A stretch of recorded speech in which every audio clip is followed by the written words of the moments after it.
Monsieur le Premier ministre, quand allez-vous autoriser la réouverture des salles de cinéma, des salles de spectacle et des salles de concert ?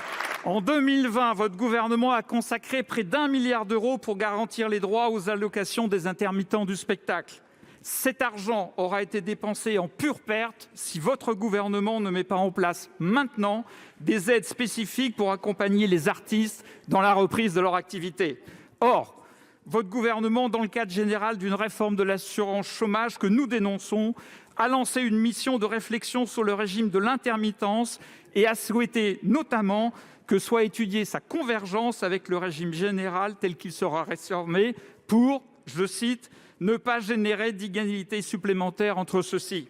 Monsieur le Premier ministre, la culture n'est pas accessoire, secondaire ou subalterne.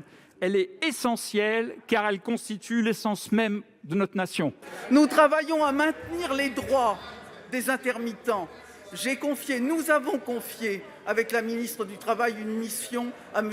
Goron qui rendra dans quelques jours ses conclusions. En aucune façon, nous ne reviendrons sur les droits des intermittents, nous les protégerons.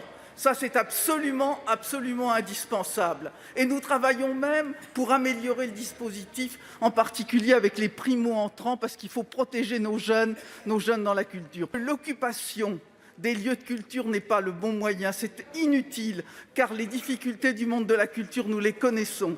Mais ces manœuvres sont dangereuses, car elles mettent en menace des lieux patrimoniaux fragiles.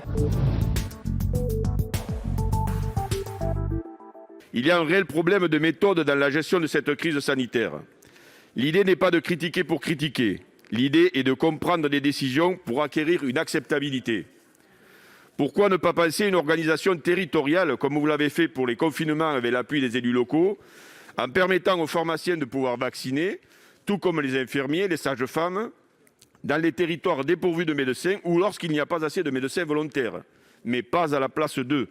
Cette décision va démobiliser les médecins engagés qui ont fait acte de citoyenneté en se mobilisant à vos côtés pour accélérer la vaccination. Pouvez-vous expliquer les motivations qui vous ont conduit à prendre cette décision ? J'ai, comme beaucoup d'entre vous, des remontées de médecins qui s'alarment en disant « on n'aura donc pas de dose ». Non, ce qui a été dit aux médecins, c'est que la semaine suivante, les livraisons par le laboratoire AstraZeneca ont été réduites, je le dis et je le déplore, comme peau de chagrin.